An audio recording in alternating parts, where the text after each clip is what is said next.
Bonsoir à tous, lundi 12 mars, début d'une nouvelle semaine d'information locale sur TV 78. Bienvenue dans cette édition. Tout de suite, les titres de ce 7-8 journal. 9 mois qu'ils sont entrés à l'Assemblée nationale, 6 députés du parti présidentiel de La République En Marche se réunissaient ce matin à Elancourt. Devant la presse, les parlementaires ont dressé le bilan de leur activité à la Chambre et dans leurs circonscriptions respectives. Les détails à suivre. Un périple de plus de 5600 km à travers la Mongolie, les États-Unis et la France. C'est la distance parcourue l'été dernier à vélo et à pied par le major Patrick Bonneau. Il a relevé ce défi fou en 33 jours pour les orphelins de la police. Vendredi, le comité olympique des Yvelines l'a récompensé pour son action. Patrick Bonneau est notre invité. Et puis une journée entièrement dédiée aux arts martiaux à Montigny-le-Bretonneux. Elle s'est déroulée samedi dernier à l'initiative des associations de la ville, notamment initiation au karaté, taekwondo ou encore aïkido était au programme.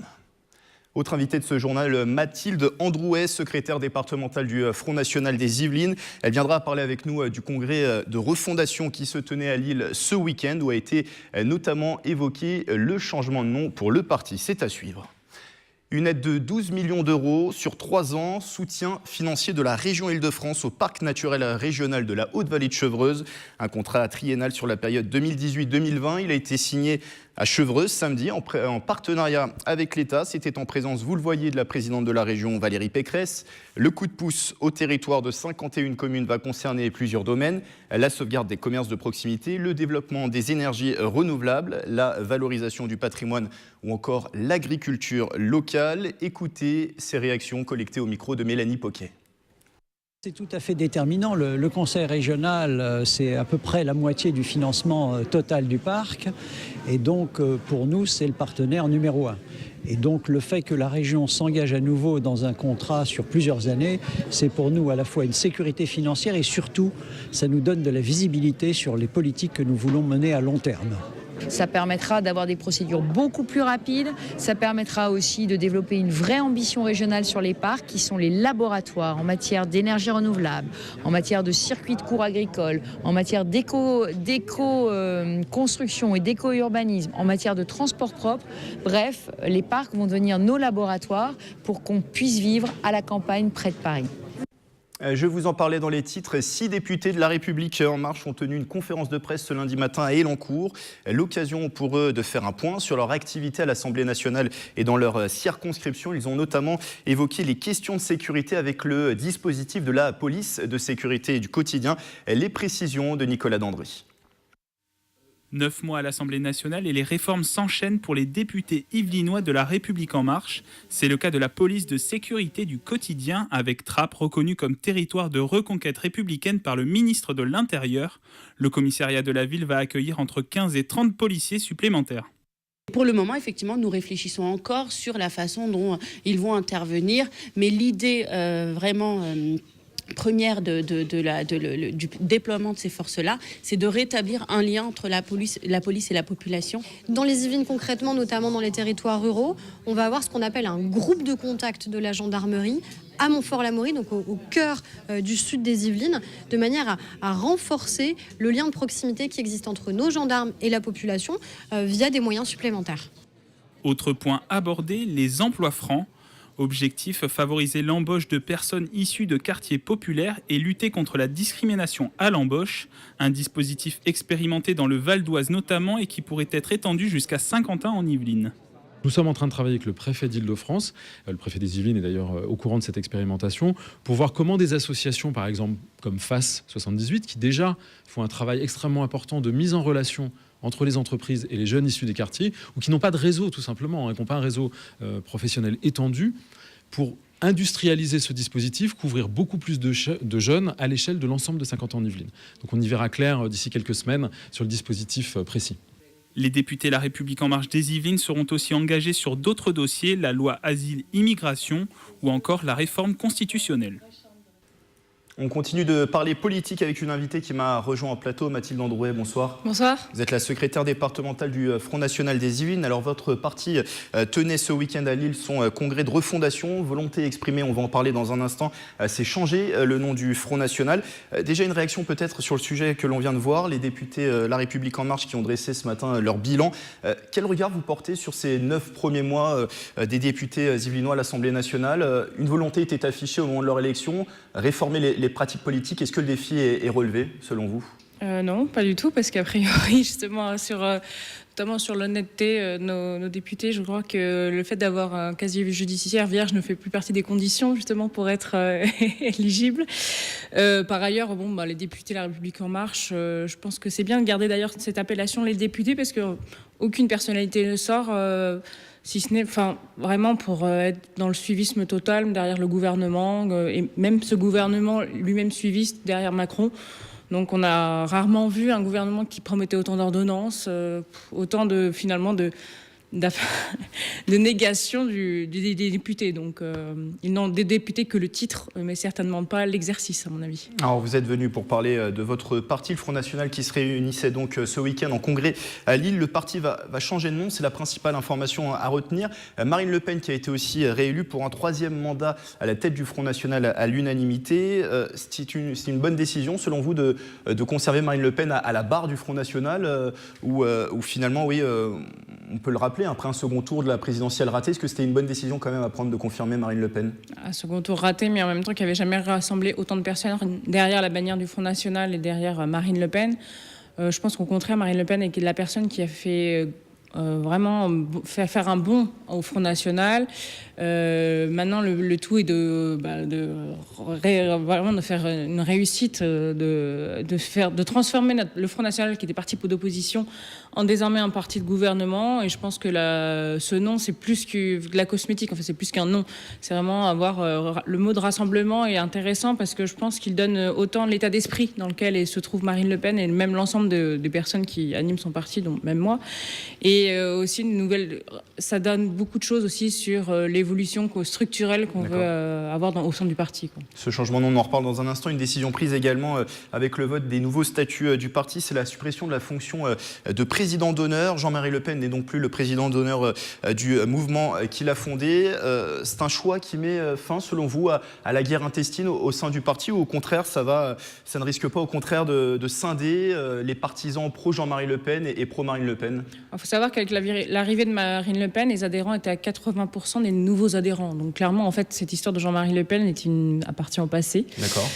Donc non, aucune polémique. C'est même un sujet qui n'a pas du tout été évoqué ce week-end. Et pour avoir fait le tour des fédérations en tant qu'ambassadrice de la refondation en Ile-de-France, hormis une ou deux questions, clairement non, Jean-Marie Le Pen est une page tournée, et les gens veulent juste maintenant avoir un parti fonctionnel, efficace, et arriver enfin à la victoire, tout ça pour les Français, à mon avis.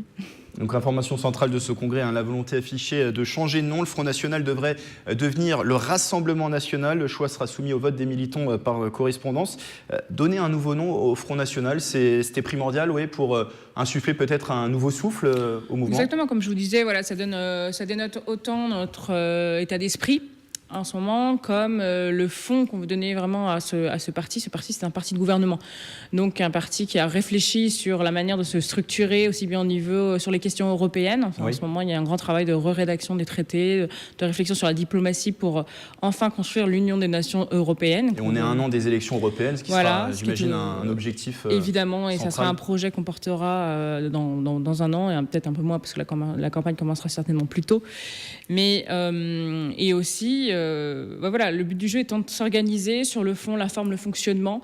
Donc je pense que changer de nom était aussi une manière de faire sauter ce verrou psychologique. Il y a comme dit Marine Le Pen, il y a des gens qui sont sincèrement rebutés par l'image véhiculée, par ce nom, par l'historique de ce parti. Le but du jeu est de montrer que nous sommes tout à fait en capacité de les entendre et de les accueillir, parce que notre but du jeu, comme le nom l'indique, on veut rassembler tous les amoureux de la France, tous les amoureux de la nation française.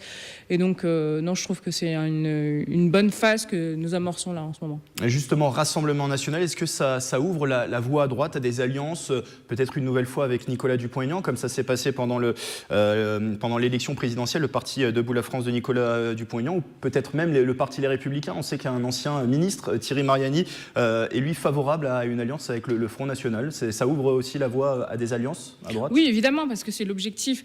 Maintenant, il faut la structuration, à mon avis, du paysage politique se fait vraiment entre les amoureux de la nation française et ceux qui ont décidé d'avoir le monde comme terrain de jeu. Donc, nous défendons la France. Nous pensons que l'échelon national est un échelon pertinent pour défendre nos concitoyens. Et nous pensons que c'est aussi un échelon pertinent pour l'ensemble des nations européennes, d'ailleurs.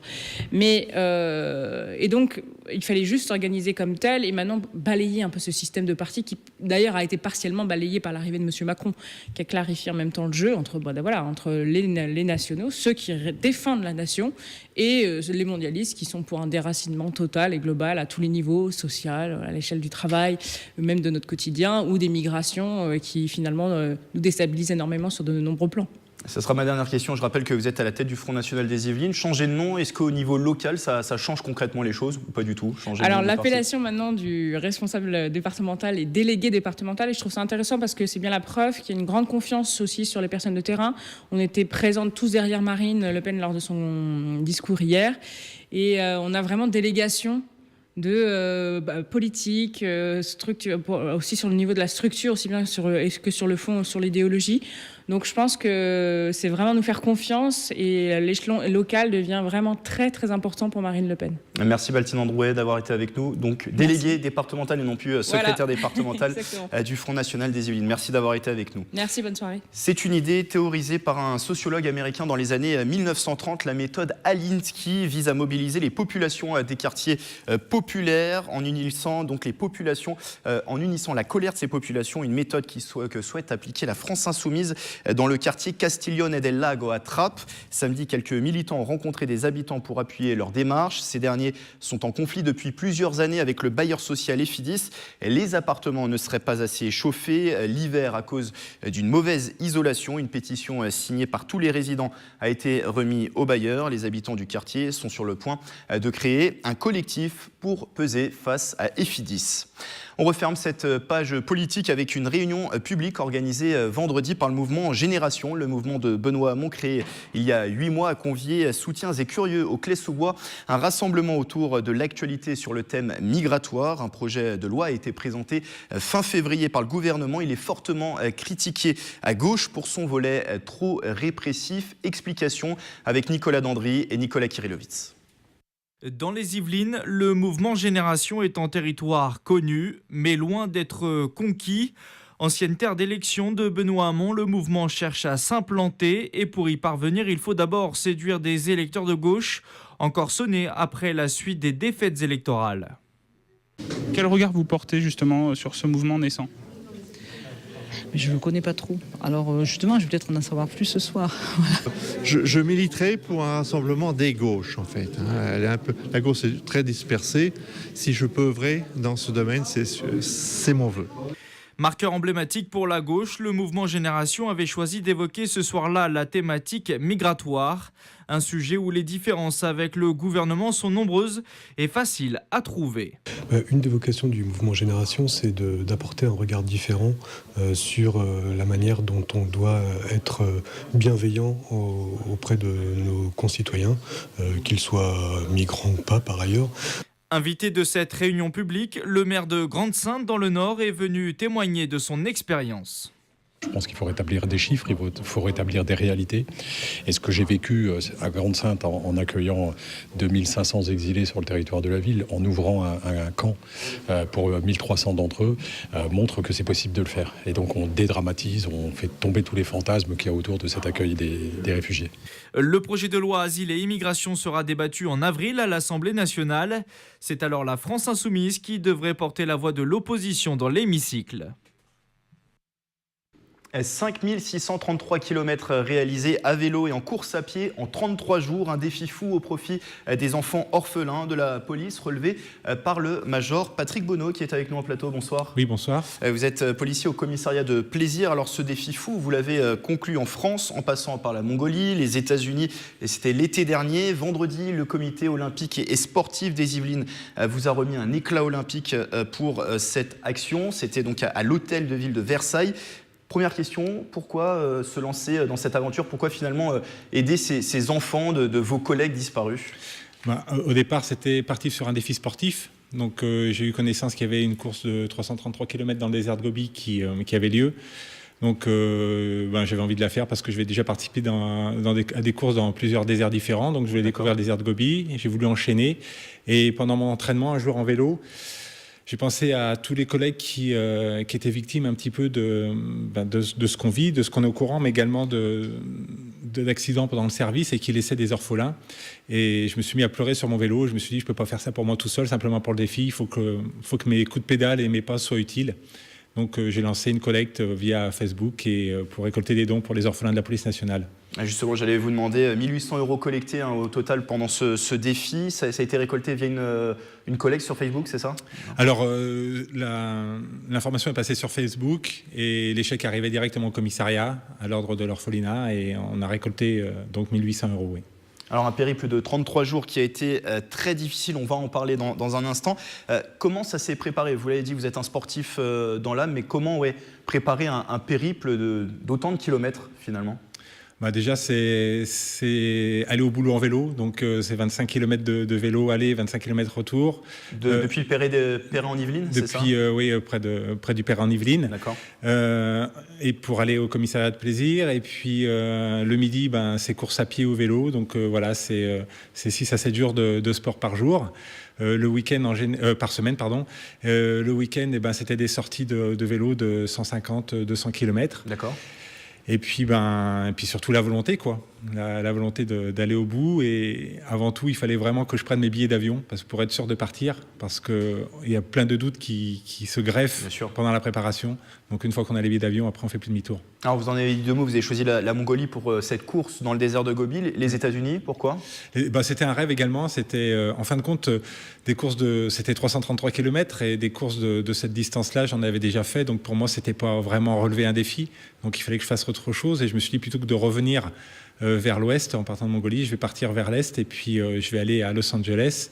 Et j'ai fait Los Angeles, New York en vélo. C'était un rêve d'enfant. Donc, que j'ai réalisé. En vélo sur la route 66, qu'on peut penser, on peut la parcourir plus volontiers à moto. Vous, c'était à vélo? Oui, j'ai rencontré quelques bikers. Alors, les bikers me disaient « You're crazy, man », parce qu'il faisait très, très chaud dans les déserts, notamment donc, la route 66. On la voit surtout dans le désert du Nevada, de l'Arizona. Bien sûr. Mais c'était à vélo, c'était un gros défi, ouais. Alors, on revient sur les étapes. Vous avez parlé un petit peu de cette étape sur la route 66. Les 333 km en Mongolie, comment ça s'est déroulé? Bien. On était 30 coureurs, donc c'était basé sur une course. Donc, on est parti à 30 coureurs qui venaient principalement de France, mais aussi d'Europe. Et puis, le but, c'était d'avancer le plus vite possible. C'est 333 km non-stop. C'est un départ, une arrivée, un ravitaillement tous les 25 km dans des yurts, ouais. Et puis, voilà, c'est le premier arrivé qui gagne. Donc, faut limiter le sommeil, faut gérer les bobos, et puis on arrive au bout. Plein de choses à gérer. Poursuite ensuite, donc, avec cette traversée d'ouest en est des États-Unis, de Los Angeles à New York, en empruntant une grande partie du voyage, la mythique route 66 à vélo. Une difficulté non des moindres, c'est la chaleur, des températures qui ont pu monter jusqu'à 50 degrés. Comment on gère cet aspect-là? Comment vous avez pu gérer cet aspect-là? C'était ingérable. C'était ingérable. Bon, moi, je m'étais basé quand même sur... j'avais 19 jours pour faire le périple. Donc, ça faisait à peu près 250 km par jour. Et il faisait 50 degrés, oui, mais en vélo, je prenais beaucoup plus. C'est-à-dire que, par exemple, je mettais des glaçons dans mon bidon et un quart d'heure après, c'était de l'eau chaude. Donc, c'était vraiment ingérable. Donc, j'arrivais pas à avancer. Au lieu de faire mes 250 km par jour, j'en faisais plus que 150. J'essayais de rouler la nuit, mais j'avais donc une assistance. J'avais un ami qui faisait mon assistance et qui m'a beaucoup aidé pour arriver au bout. Et qui, lui, la nuit, avait besoin de dormir. C'était très difficile de suivre un vélo à 25 ou 30 km/h. Donc, on a décidé de très peu rouler la nuit. Et puis, une fois, je suis resté une semaine dans les déserts, et une fois les déserts passés, le Colorado et la verdure, là, j'ai pu enchaîner et faire des étapes d'environ 280 km par jour. Oui, d'ailleurs, ça vous a pas empêché de boucler finalement ce parcours avec un jour d'avance. Vous êtes arrivé à New York avec un jour d'avance. Oui. J'avais mon avion à prendre, hein, les billets d'avion étaient pris, donc c'était soit j'arrêtais avant et puis je finissais en voiture, mais pour moi c'était inimaginable, soit j'appuyais sur les pédales. Et puis bon, faut dire que j'étais énormément suivi. Bon, je suis pas très communicatif sur Facebook, mais je l'ai fait un petit peu. J'étais énormément suivi et ça m'a donné beaucoup de baume au cœur. De retour en France, vous avez rendu visite à votre famille à Lyon, et là, c'est pas terminé. Vous avez décidé de rentrer en course à pied de Lyon jusque dans les Yvelines. Est-ce que c'était prévu cette dernière étape à la base ? À la base, non. Tout s'est construit petit à petit. D'abord les déserts de Gobi. Après, je me suis dit pourquoi pas les États-Unis. Et puis je me suis dit mais pourquoi pas je cours sur le continent asiatique, sur le continent américain, et je viens en continent européen. Je fais rien. Donc je vais aller faire la bise à ma mère, et puis je vais rentrer à pied de Lyon parce que je suis originaire de Lyon. Et donc, je savais que ce serait l'épreuve la plus difficile. Peut-être les pieds ont flanché dès les premiers kilomètres, c'est ça ? Au bout de 40 km, en fait, j'ai subi un gros orage. Donc, j'étais vraiment en autonomie. J'avais pris que 2 paires de chaussettes, de slips, de t-shirts, et voilà, pour faire le parcours et le laver au fur et à mesure. Et en fin de compte, mes pieds se sont dégradés avec tous les échauffements que j'avais subis aux États-Unis. Et puis, ampoule sur ampoule, après, j'avais plus de peau sous les pieds. Donc, j'avais du mal à avancer. Et pour pouvoir avancer, je dormais plus. Dernière question, donc 33 jours de périple. Le 34e, on peut se dire repos bien mérité. Non, vous êtes-vous retourné directement au travail dès le 34e jour, à plaisir ? Mais il n'y avait pas le choix. Il n'y avait pas le choix, il fallait y aller. Pas un peu fou ? Ouais, mais bon, des choses folles, c'est bien. Il faut continuer à en faire. Eh bien, merci Major Patrick Bonneau d'avoir été avec nous. Je rappelle que le comité olympique et sportif des Yvelines vous a remis un éclat olympique pour cette action dont on a parlé. Et ce périple, les téléspectateurs peuvent le revoir, le revivre sur votre page Facebook Eurasia Merica. Ça s'affiche en bas de l'écran. Merci d'avoir été avec nous. Merci à vous. Autre action, celle-ci en faveur de l'emploi. La Fondation Agir contre l'exclusion, FACE Yvelines, a lancé vendredi sa nouvelle Job Academy, 2e édition avec l'entreprise Sodexo, dont le siège est basé à Guyancourt. Durant 4 mois, 28 salariés, dont 28 demandeurs d'emploi, vont accompagner donc ces demandeurs d'emploi. 28 salariés vont accompagner 28 demandeurs d'emploi. On va y arriver. Le but, grâce à ce parrainage, c'est de valoriser les compétences et de retrouver un travail. Un reportage d'Aurélie Ronce. Il y a sa fonction, la direction, son ancienneté et ses hobbies. Et grâce à ces quatre choses, je vais pouvoir le retrouver ou la retrouver. Magali n'aura pas tardé à trouver son parrain. En recherche d'emploi depuis presque 1 an, elle fait partie des 28 personnes sélectionnées pour cette Job Academy. C'est la 2e année que la société de restauration et de services Sodexo répond présente. Force est de constater qu'à la fin de la première édition, ça s'est super bien passé avec des retours, évidemment des filleuls, ça c'est important, très intéressant, mais aussi des parrains et des marraines. C'est-à-dire que les parrains et les marraines se sont pris au jeu. La particularité qu'on a, c'est vraiment de faire des binômes individuels. Il y a des Job Academy qui sont surtout sur du collectif, mais nous on tient vraiment à ce qu'un parrain accompagne un filleul durant 4 mois. Accompagnement et coaching, voilà ce qui attend les binômes au cours des prochains mois. Une action qui permet notamment aux salariés de donner, d'échanger et de se rendre utile. J'essaierai d'apporter mon vécu en termes de recherche d'emploi et la façon aussi dont j'entretiens mes réseaux pour en faire profiter mon filleul. Je croise les doigts, j'espère que ça va apporter plein de choses. Et si c'est pas dans 4 mois, c'est pas forcé que ça soit dans 4 mois, mais déjà, voilà, avoir créé du lien, en fait, je pense que ça serait vraiment bien. Parmi les 19 personnes parrainées l'année dernière par un salarié de Sodexo, 15 d'entre elles ont retrouvé un emploi. Une table ronde sur le sport féminin, elle était au programme jeudi 8 mars au prix Ismaël-Encourt à l'occasion de la Journée internationale des droits des femmes. Corps sportif au féminin questionnait sur la pratique féminine. Les femmes sont de plus en plus présentes dans le sport, mais parle-t-on aujourd'hui de la même manière des équipes féminines et masculines? Pour y répondre, plusieurs intervenantes de choix, dont la présidente du comité d'organisation de l'Euro 2018 de handball féminin en France. Ça se passe fin novembre. Propos recueillis par Nicolas Dandry et Patrick Jacques de Dixmude. Je dirais que le sport féminin progresse bien. Dire qu'il est à sa juste place, pas encore, mais il va tendre vers la place qu'il mérite, dans le sens où on parlera autant des hommes que des femmes sportives et sportifs. Et je pense que progressivement, on va atteindre ce niveau-là et les femmes vont gagner véritablement leur place dans le milieu sportif. Sport toujours pour refermer ce journal. Judo, Bushido, Taekwondo ou encore Aikido, tous ces arts martiaux, vous pouviez les découvrir samedi dernier au centre sportif Pierre de Coubertin à Montigny-le-Bretonneux. Une journée d'initiation était proposée avec comme objectif final, vous allez le voir, ce reportage de Mélanie Poquier et de Michele Elmidoro. Les gestes sont encore hésitants, mais la volonté est bien présente. Karaté, Bushido, Taijitsu ou encore Aikido. Les novices ont pu tester ce samedi 10 mars une dizaine d'arts martiaux venus des contrées asiatiques. C'était trop bien. J'ai fait ça avec le pied et j'ai fait ça, des coups de poing. Pourquoi toi t'aimes ça? Pour les combats, je veux dire les techniques et pour apprendre à se défendre.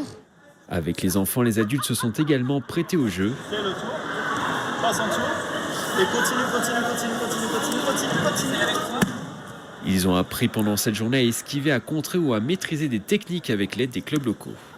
On a essayé le Taijitsu et ça nous a bien plu puisqu'on a fait des exercices, au moins 15 différents, sur presque 1 heure. On était venus pour essayer 10 minutes, un quart d'heure, et puis on est resté 1h30. J'ai appris plein de choses aujourd'hui, mais je suis fatiguée. Objectif annoncé de l'événement, faire découvrir les 13 associations d'arts martiaux de Montigny-le-Bretonneux et surtout convertir les 1000 participants à leur discipline. Il y a des gens qui ont pris nos coordonnées, ils ont déjà essayé ici, ils vont venir essayer au sein du club. Certains avaient peur parce qu'on leur a montré beaucoup de techniques, on leur a expliqué que là aujourd'hui c'était une initiation, on leur montrait un panel pour leur faire goûter, pour leur donner envie. Mais au sein du club, on présente effectivement qu'1 ou 2, voire 3 techniques maximum pour qu'ils aient le temps de se les approprier et de les maîtriser. Pour convaincre définitivement les débutants encore un peu hésitants, la journée s'est clôturée par un spectacle sur les différents arts martiaux avec des mises en scène. L'opération séduction devrait avoir fonctionné. Et encore plus d'efforts et de sueur à suivre ce soir dans le 7-8 Sport présenté par Michele Elmidoro. C'est la fin de ce journal, merci de l'avoir suivi. Édition, reportage à revoir sur notre site internet et notre application mobile TV78. Belle soirée à tous.